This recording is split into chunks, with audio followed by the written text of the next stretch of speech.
So, Fringe, so relative newbie, I mean, a couple years on the show. Yeah. How is it stepping into a cast that has grown so close, and you seem to fit in quite well? At first, it was really scary when I mean, anytime you do a guest star, you're an outsider coming in, and no one wants to get too close to you because they know you're going in a couple days. And so then I was asked back in season 3 and recurred, and I kept having my fingers crossed that they'd make me a regular because I love being a part of the show. And the fact is I get along extremely well with everyone in the cast, and I think because of that, I think they started to sense that we all got along, and perhaps Lincoln couldn't stick around for a while. So everyone has been truly welcoming and really invited the character to come in, and I think once it became apparent that Lincoln was not trying to replace Peter in any way, he was able to actually complement the show and be a different aspect through which the audience can kind of view this incredible world. In Lincoln's mind, Peter's trying to replace Lincoln because in this timeline, Lincoln saw Olivia first and fell in love, and she started to reciprocate, and now he's coming in and kind of pushing him away and saying, well, actually, I think she is my girl. And Lincoln's pretty pissed about that, so we'll see how that plays out. So, Fringe. Yes, Fringe. You're enjoying it, I take it? We love doing it. We love doing it. We've had, 4 wonderful years. We hope we move on to the 5th now. That's right. We're still waiting to hear about... We all are. We're just waiting with bated breath. We come back on in March, the 23rd, and then we have 8 shows that run right to the end of the season, which are actually, this isn't just me saying, they're really killer good scripts. They're the best ones we've ever had. They are wild. I mean, each time we get them, it's like, what? I'm what? I'm doing what to whom? It's great. Yes, I'm thinking about a couple episodes back. Of course, you filmed it a long time ago, but you weren't you. Because all the alternates have always been so different. And so when this first came and Jeff and Joel said, she looks the same, it's like, well, this is really no fun at all. And then I thought, oh no, this is very, very fun. This is very, very fun. But the hard thing was not to give it away.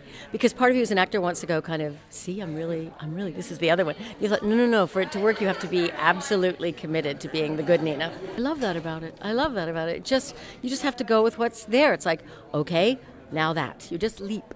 We don't know if you're good, if you're bad, what's going on, and now you've got the whole motherly thing going on. Right, which may or may not last, right? And the relationship with Belle is always hanging over us, and what was that really? And then, of course, there's always for Nina and Walter, what's that?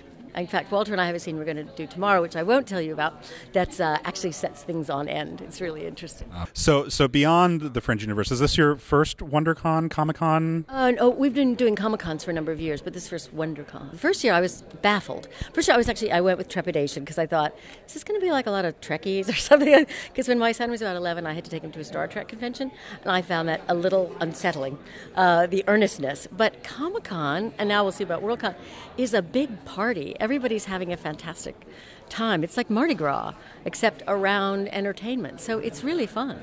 Welcome back to WonderCon. Actually, no, this is my first time at WonderCon. Oh, you've done... My maiden voyage. I've done the Comic-Con, but this is my maiden WonderCon voyage. Excellent. Well, we're happy to have you, of course. Go easy on me. So, Peter, the only character without an alternate, do you have trouble keeping everybody else straight? There's a lot of people helping out. Yes. I mean, It's not easy.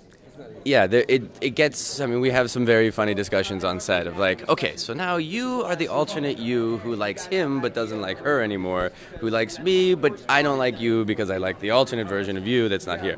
So there's definitely, it's a tangled web.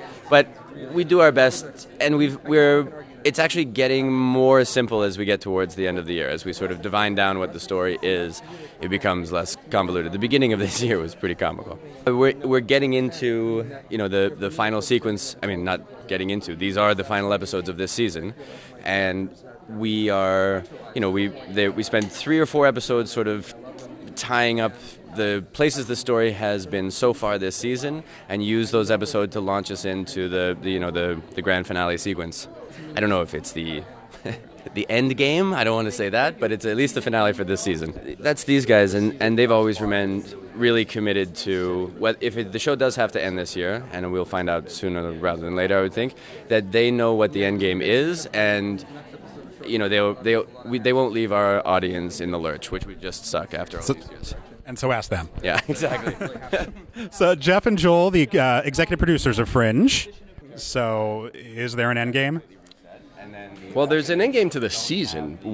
We have not written an endgame, nor do we plan to write an endgame to the series. I think that we didn't set out to this season end the series, and we're not going to try to. You know what? It's this. Like, we have never really cared about that. We've never. We don't second guess things. We've both been in the business long enough to realize that, you know what, even up until the last minute, anything can happen. We trust our partners to make decisions that are going to make sense to them. Hopefully they'll make sense to us as well. We just do our work and we step back and that's all we do. And, we've never adjusted our storylines for anybody or anything, nor will we. This is the end of this season. We feel that it would be, if it would be satiating enough for people to go, oh my gosh, that's great, because our fans are a major concern for us, and we want them to be satisfied.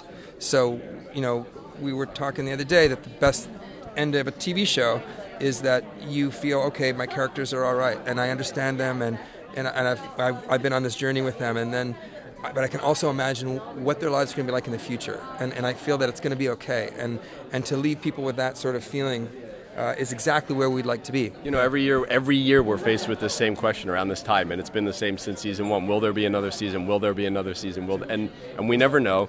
But what we do know is we love these characters. We love these stories that we've been fortunate enough to tell, and we feel there's enough passion to keep telling the stories no matter the medium. But we have talked about, if this is the end, that maybe doing a very special edition comic book for 2 episodes that we write, that people would. That our core fans would surely appreciate, and help them get some of these great ideas that we feel that we haven't had a chance to tell yet. We do adore our fans, and there's no way that we would let them down. Of all the crazy snacks that Walter eats in his lab, what's your favorite? Oh, I don't eat them. Yes, I do. Don't tell anyone that. Mints. I like the mints. I like the mints because they don't stick to my teeth. You know that if you eat that stuff on set, you've got to spit it out for multiple takes, or else you get sick. I just like the mints. No, there's something else I like too. What is it? I like those milkshakes. I had some of those milkshakes the other day. I had actually some on Friday night. That's probably the night. But even then, you can't drink too many of them. You do multiple takes, you get very sick. I think the milkshakes are fun. So another quick, silly question. If you had a choice between superpowers, flight or invisibility? Flight, please. I've always wanted to fly. Yeah. Flight. Flight. Right. Okay. So when Walter's story does end, how would you like to see it end? Oh, he must die. Any particular reason why? Yes. Well, because you get very old. And no, I think there's got to be a payoff somewhere or other. There's got to be retribution for what he did. I don't know when it'll be. But that would be my view of it, the full cycle. Would you like to see him have peace? Yes, that's the retribution. That's the full cycle, sorry. That I don't want him to die tortured. I want him to be at peace. And then to give his blessing to Peter and Olivia and Astrid. Everybody. He can't go forever. He's getting old. I don't know. That'll be good. Thank you, sir. John Noble, thanks so much. I want to eat that thing. Thanks for being so